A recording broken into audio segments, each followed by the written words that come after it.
분들에게는 하나님께서 매일 만나를 내려주시길 바랍니다.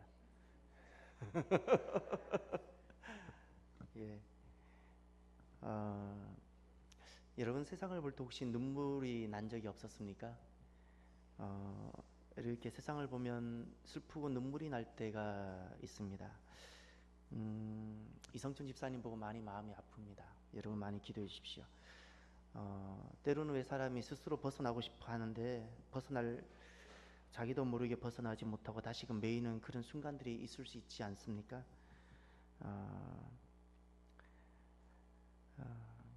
그래서 슬프기도 하고 아프기도 하고 그렇습니다. 저는 이성춘 집사님을 보면서 제가 무엇을 많이 생각했는고 하니 예수님께서 베드로 제자에게 우리가 몇 번씩 용서해 줘야 됩니까? 했을 때 70번씩 7번이라 그랬죠. 우리는 사람들이 한두 번은 누구나가 자기 인격과 또 자기 어떤 것으로 충분히 용납할 여유 정도를 갖고 있어요. 누구나가 이 정도는. 그런데 저는 이성춘 집사님을 최근에 계속해서 만나고 함께 생활하면서 제가 무엇을 많이 그동안 생각했는고 하니 70번씩 7번이라는 것이 무엇일까를 느껴봤어요. 70번씩 7번. 우리의 진짜 바람이 무엇이어야 될까요? 우리는 왜 70번씩 7번이라도 견디면서 또 용서해주면서 다시 품으면서 우리는 어떤 바람과 소원을 가져야 될까요? 70번씩 7번이라는 것은 우리의 인격이 그만큼 깊어진다는 뜻일까요? 인간 중에 누가 70번씩 7번을 할 수 있을까요? 결국 그 핵심은요, 사람이 살아나야 된다는 거예요. 사람을 살려내라는 거예요. 70번씩 7번이 아니라 1000번을 하든 아니 단 10번을 하든 중요한 건 그가 살아나야 된다는 겁니다. 예. 왜 용서를 해야 되죠? 내 인격이 훌륭하다는 것을 증명하기 위해서? 아니요, 그를 살리기 위해서예요. 그를 살리기 위해서. 그래서 우리의 꿈이, 저와 여러분의 꿈이 지금 내 마음속에 무엇이 있으신가요? 사람이 살아나는 것이어야 돼요. 어떤 악습과 악행이 끊어지고 술이 끊어지고 입에 써있는 저주의 말들이 끊어지고 생각과 마음에 있는 그 모든 어둠이 사라지고 모든 죄로부터 자유하게 되어지는 그것이 우리 꿈이요 소원이 되어져야 됩니다. 누가복음 4장을 한번 보시길 바랍니다. 누가복음 4장. 왜 우리의 소원은 이것이어야 되는지 주님께서 말씀해 주셨습니다. 누가복음 4장 18절부터 보시면 예수님께서 이 땅에 오신 목적을 여기서 밝히시면서 나사렛 회당에 처음으로 이제 공생애를 시작하시면서 취임 설교를 하십니다. 그때 예수님께서 내가 왜 공생애 사역을 하고 내가 왜 앞으로 십자가를 질 것인지, 내가 너에게 왜 70번씩 7번이라도 용서해 주라고 말씀했는지를 여기서 다 밝히고 계세요. 첫 시작하실 때 여기 다 밝혀지고 계세요. 주님께서 이렇게 말씀하셨어요. 나사렛 회당에서 18절부터 19절까지 이 말씀을 읽고 말씀하셨어요. 주의 영이 내게 내리셨다. 이는 하나님께서 내게 기름을 부으셔서 가난한 사람들에게 복음을 전파하도록 하기 위해서다. 하나님께서는 포로된 사람들에게 자유를, 못 보는 사람들에게 다시 볼 수 있음을, 억눌린 사람들에게 해방을 선포하기 위해 나를 보내셨다. 주의 은혜의 해를 선포하도록 하기 위함이다. 아멘. 가장 중요한 단어가 그겁니다. 가난한 사람들에게 복음을 전파하도록 하기 위해라는 겁니다. 가난한 사람들에게 복음을 전파하도록 하기 위해 주님께서 이 땅에 오셨고 십자가를 지시고 죽으신 거예요.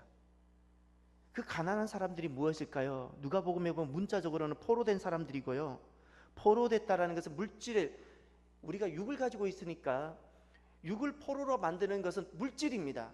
물질들, 여러 가지 물질들, 술도 물질이고 돈도 물질이고 음란한 것도 물질이고 게임도 물질이고 모든 것들이 물질이에요. 이런 것들로부터 포로된 사람들을 자유하도록. 눈먼 사람들이라는 것은 우리 이 눈으로는 보지 못하는 것을 볼 수 있고 진리를 볼 수 있어야 되는데 거짓에 속고 살아가는 것을 말하는 거예요. 그래서 눈이 먼 거예요. 보지 못하는 사람들에게 다시 볼 수 있도록 하겠다는 거예요. 억눌린 사람들이라는 것은 이 영적으로 사로잡힌 사람들을 말하는 거예요. 예.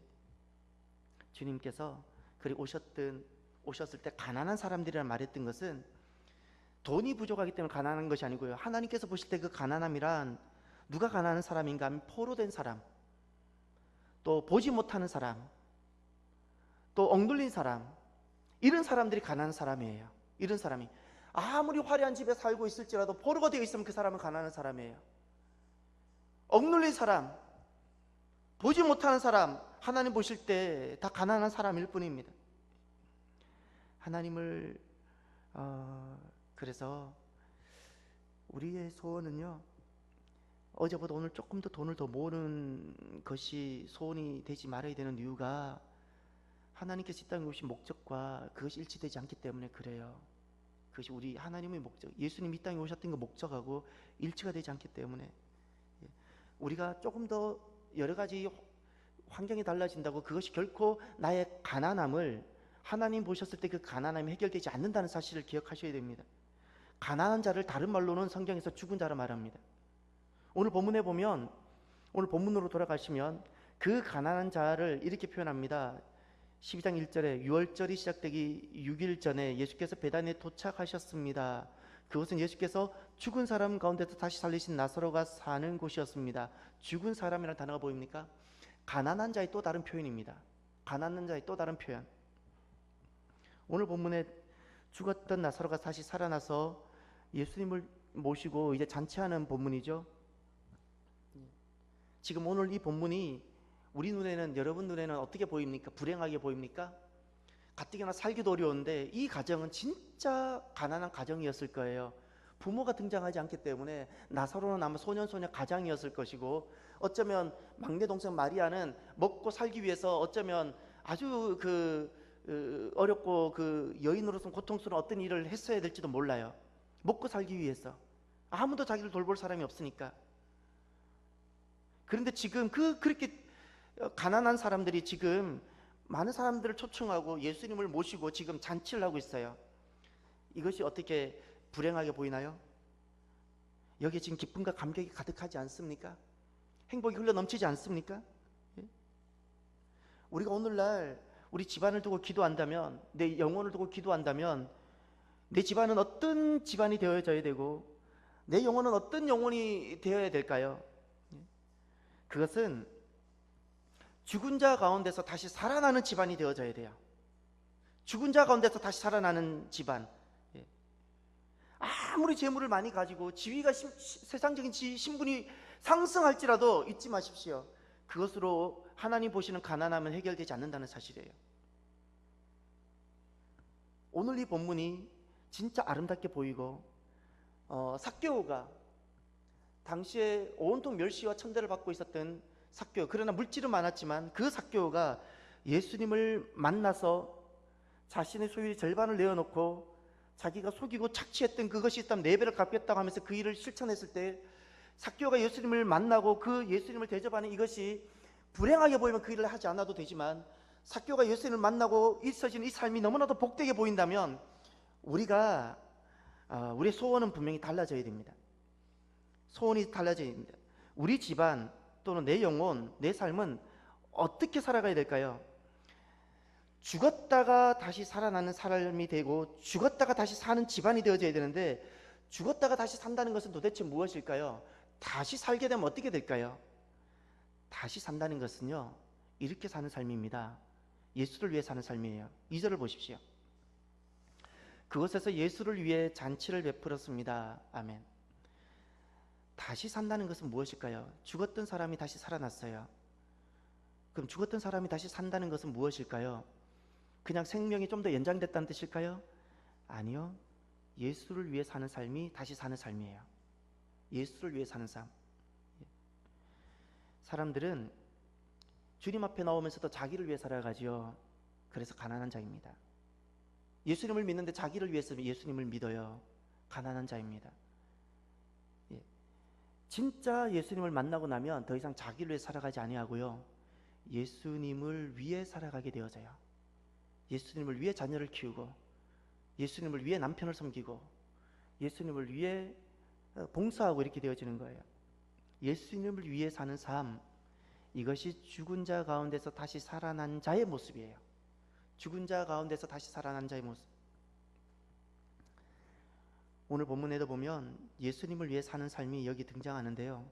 세 가지가 등장하죠. 예수를 위해 산다는 것은 주여 주여 외치면 예수를 위한 삶일까요? 아니요. 세 가지가 분명히 나옵니다. 마르다의 모습을 보십시오. 마르다의 모습은 어떻게 등장합니까? 음식을 날렸다는 표현이 나오죠. 왜 음식을 날렸죠? 음식을 잘했기 때문에? 아니요. 잘하기 때문에 하는 것은요, 주님과 전혀 관계가 없습니다. 자기 만족이죠. 그건 자기 만족이에요. 지금 마르다가 음식을 나르는 것은 주님을 위해라는 거예요. 예수님을 위해 지금 음식을 만드는 거예요. 예수님을 위해 하는 거예요. 이것을 섬김이라 부르는 거예요. 섬김이라는 거예요. 우리가 교회에서든 가정에서든 어떤 일을 할 때 그것이 자기가 잘할 수 있기 때문에 하는 것은 자기의고요. 잘하고 못하고를 떠나서 주님을 위해 사는 그것이 바로 섬김입니다. 주님을 위해서 해야 돼요. 그런데 다시 산 사람들은요, 죽었다가 다시 산 사람들은 예수님을 위해 살아가게 되어지는데, 예수님을 위해 살아가는 사람들은 무슨 일을 하든지 예수님을 위하고자, 예수님을 위하는 마음으로 어떤 일을 해요. 예수님을 위하는 마음으로. 오늘 정년 집사님이 방송실 자막 맡아주셨더라고요. 감사했어요. 누가 부탁하던가요? 왜 했죠? 예수님을 위하는 것은 대단히 위대하고 엄청난 어떤 것이 아니라 내가 예수님을 사랑하기 때문에 하는 모든 것이어야 돼요. 예수님을 사랑하기 때문에 할 수 있는 어떤 것. 그래서 재직은 일을 잘하는 사람이 아니고요, 예수님을 위하는 사람이 되어야 돼요. 예수님을 위하는 사람이 주의 일을 하는 거예요. 또 여기 보시면 나사로는 어떻게 하고 있죠? 2절 하반절에 보면 나사로는 죽었다가 다시 산 사람은 예수와 함께 음식을 먹고 있는 사람들 가운데 어떻게 있었다고요? 함께 있었다 그랬죠. 예수님과 함께 있어요. 나사로는 예수님과 왜 함께 있죠? 예수님을 위해라는 거예요. 잊지 마십시오. 주님을 위해, 주님을 위해입니다.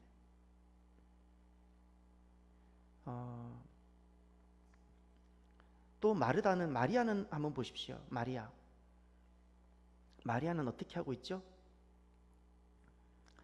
값비싼 향유 순산 나드 한 1리트라를 가져다가 예수의 발에 붓고 자기 머리털로 예수의 발을 닦아 드렸다 그랬죠?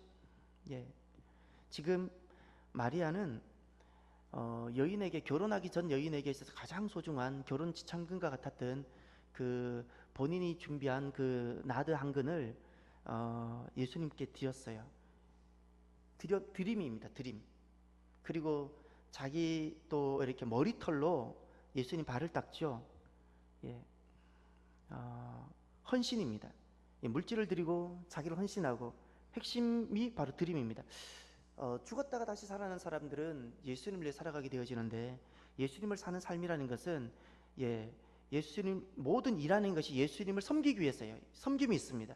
또 예수님과 함께합니다. 예수님과 함께. 사람을 만나는 데 있어서도 내가 그를 좋아하기 때문에 만나는 것이 아니라 예수님을 위하여 내가 그를 만나는 거예요. 예수님과 함께하는 마음으로 그를 만나는 거예요. 또 드림이 있어요. 이것은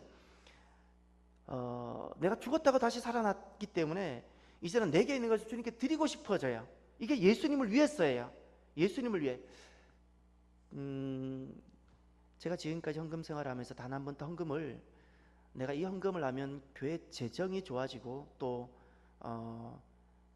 교회 관리하는 데 도움이 될 거라고 생각하고 헌금한 적이 없어요. 무슨 뜻일까요? 우리가 드리는 헌금은 내가 죽었다가 살아난 이것이 감사해서 드리는 기쁨의 예물이에요. 기쁨이에요. 기쁨의 표현이에요. 믿음의 고백이에요. 이것이 헌금인 거예요. 지금 이 마리아 같은 경우에도 이렇게 주님께 드리는 거예요. 왜죠? 예수님을 위하여.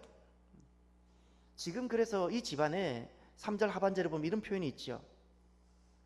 집안에 온통 향내가 가득했습니다 그랬습니다. 집안에 온통 향내가 가득했습니다. 지금 이 나사로, 마르다, 그리고 마리아, 이 집안에 가득한 향기로 가득했다 그랬는데, 이 향기는 도대체 무슨 향기일까요? 예, 1차적으로 우리 코에 맡아지는 그 향기는 나드 향일 겁니다. 그런데 그 뭐 나드 향이 얼마나 대단하겠습니까? 예수님이 말씀하신 그 향기란 무엇일까요? 그것은 예수님을 위해 사는 삶이 가져오는 향기를 말하는 겁니다. 예수님을 위해 사는 삶, 예. 내 인생에 예수님을 위해 살 때 향기가 나요. 사람이 자기를 위할 때 악취가 납니다. 악취가 나요. 그러나 언제 향기가 나는 거 아니? 사람이 예수님을 위하여 그를 섬기고, 사람이 예수님을 위하여 그를 만나고, 사람이 예수님을 위하여 주님께 드릴 때 그가 하는 그 모든 것에 향기가 있어요. 향기가. 사람이 자기를 위할 때 악취가 나는데 주님께서 말씀하셨어요. 말세가 되면 다 자기를 위해서 살아간다고. 자기를 위해서 살아간다고. 그래서요, 신앙생활이라는 것은 자기를 위해 살아갈 것이냐, 예수님을 위해 살아갈 것이냐, 예, 이 분기점에서 이것을 나누는 것이 신앙생활이에요. 자기를 위해 살아가는 것은 결코 신앙생활이 아닙니다. 세상은 다 자기를 위해 살아가죠. 그러나 주님을 만나고 나면 더 이상 자기가 아니라 주님을 위하여, 예수님을 위하여 살아가게 되어지는 겁니다. 우리는 주님을 위해 살아간다 그러면 자꾸 거룩한 부담감이 생기는 것 같은데, 오늘 이 본문을 다시 보십시오. 예. 여기에 어떤 거룩한 부담이 느껴지나요? 온통 기쁨과 감격이 가득하지 않습니까? 진짜 주님을 만나게 된 사람은요, 주님을 만나게 된 사람들은 삭개오를 다시 기억해 보십시오. 주님을 만나고 났더니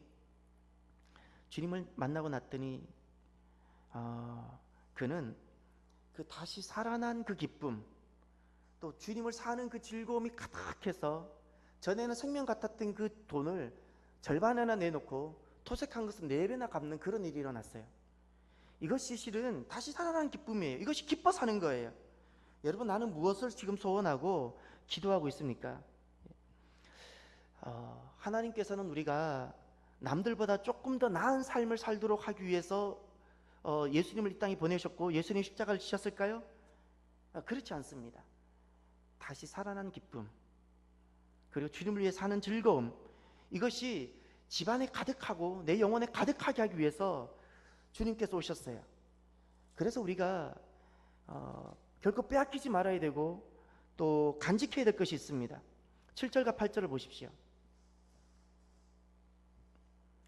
예수께서 대답하셨습니다. 그대로 두어라. 이 여인은 내 장례날을 위해 간직해둔 향유를 쓴 것이다. 가난한 사람들은 항상 너희와 함께 있지만 나는 항상 너희와 함께 있는 것이 아니다. 아멘. 여기 보면 그대로 두어라 그랬죠. 우리가 결코 빼앗기지 말아야 되고 간직하다라는 단어가 있죠. 우리가 간직해야 될 것이 있어요. 예. 여기 보면 주님께서 내 장례날이라 그랬죠. 이 장례는 주님께서 나 때문에 죽으신 날이에요. 나를 대신해서 죽으신 날이에요. 죽으신 거예요. 나를 대신해서 죽으셨어요. 그러면 우리가 무엇을 빼앗기지 말고 무엇을 간직해야 될까요? 이 다시 살아난 기쁨, 주님을 위해 사는 즐거움, 이것을 빼앗기지 말아야 돼요. 이것을 빼앗기면 더 이상 나를 위해 사는 삶일 뿐이고 그것은 신앙생활과 아무런 관계가 없는 겁니다. 다시 살아난 기쁨, 주님을 위해 사는, 우리 온 집안에 내 영혼에 주님을 위해 사는 이 향기가 가득한 이것이 빼앗기지 말아야 돼요. 주님을 위해 사는 이 향기, 예. 무엇을 하든지 주님을 위해서 해야 돼요. 내가 일을 해도 주님을 섬기기 위해서 내가 일을 하는 것이어야 되는 겁니다. 이것이 우리에게 빼앗기지 말아야 되는 겁니다. 간직되어져야 됩니다. 우리가 때가 되면 언젠가 내가 주님을 위해서 일하리라 생각하지요. 그러나 주님께서 8절에 이렇게 말씀하셨습니다. 가난한 사람들은 항상 너희와 함께 있지만 나는 항상 너희와 함께 있는 것이 아니다. 우리는 이렇게 이야기합니다. 제가 조금 더 돈을 벌어놓고요, 내가 자녀 좀 더 키워놓고요, 내가 뭐 다 해놓고요, 내가 주일 하겠습니다, 주님 부르신 대로 할게요, 이렇게 이야기합니다. 그런데 주님께서 나는 항상 너희와 함께 있는 것이 아니다, 이 말씀 뜻은 무슨 뜻일까요? 언제나 주님께서 우리 안에 계시는데 이 말씀은 무슨 뜻일까요?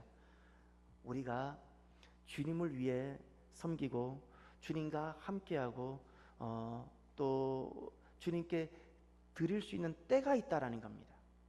때가 있어요. 이것이 항상 나를 기다릴 거라고 생각하지 마십시오. 내가 주님을 섬길 수 있는 때가 있고 내가 주님과 함께하는 때가 있고 내가 주님께 드릴 수 있는 때가 있어요. 이 때가 항상 있다고 생각하지 마십시오. 그 시간이, 그 때가 항상 나를 기다리고 있는 것이 아닙니다.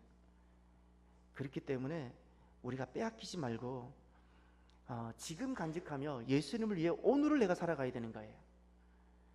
그래서 예수님을 위해 살아가는 이 삶이, 이 향기가 우리 집안에 또 우리 영혼에 가득하게 되어지기를 바랍니다.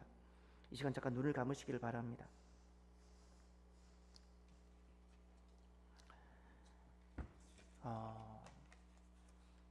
기도합시다. 주님을 위해 사는 삶, 예수님을 위하여 살 때 향기가 가득한데, 예수님을 위하여 살 때 있는 그 향기가 우리 집안에 가득할 수 있도록, 또 내 영혼에 가득할 수 있도록, 여러분, 저와 여러분이 먼저 한번 기도했으면 좋겠습니다. 기도합시다. 하나님 아버지, 감사합니다. 예수님을 위하여 살아가는 내 남편이요, 아내, 내 자녀들이 주여 되게 하여 주시옵소서. 죽었다가 다시 살아난 자들만이 살아가는, 예수님을 위하여 살아가는 이 인생, 예수님을 위하여 사는 이 삶, 죽었다가 다시 산자만이 살아가는데, 하나님 아버지, 예수님을 위하여 사는 이 삶을, 이 땅에 잠깐 살아가는 나그네 기간 동안 예수님을 위하여 사는 이 삶을 살아가게 하여 주시옵소서. 예수님을 위하여 살아가는 이 삶, 우리의 집안이 예수님을 위하여 살아갈 때 향기가 있는데, 우리의 집안이 예수님을 위하여 살아가는 이 향기로 가득하기를 원합니다. 내 남편이 돌아오고 내 자녀가 돌아오고, 내가 주님께 멀었던 나를 위해 살아갔던 이 삶이 회개가 되어지고 주님을 위해 살아감으로 내 인생 속에 이 향기가 가득하고, 이 가정 속에 이 향기가 가득하고, 우리의 자녀에게 이 향기가 가득하고, 하나님 아버지, 이 집안에 하나님 아버지 전부 이 향기가 가득하고, 우리 교회도 하나님 이 향기로 가득할 수 있도록 하나님 아버지 역사하여 주시옵소서. 오늘 하나님 아버지, 무엇이 나를 위하는 것이고 내 삶 가운데 무엇이 나를 위하는 삶인지를 돌아보게 하여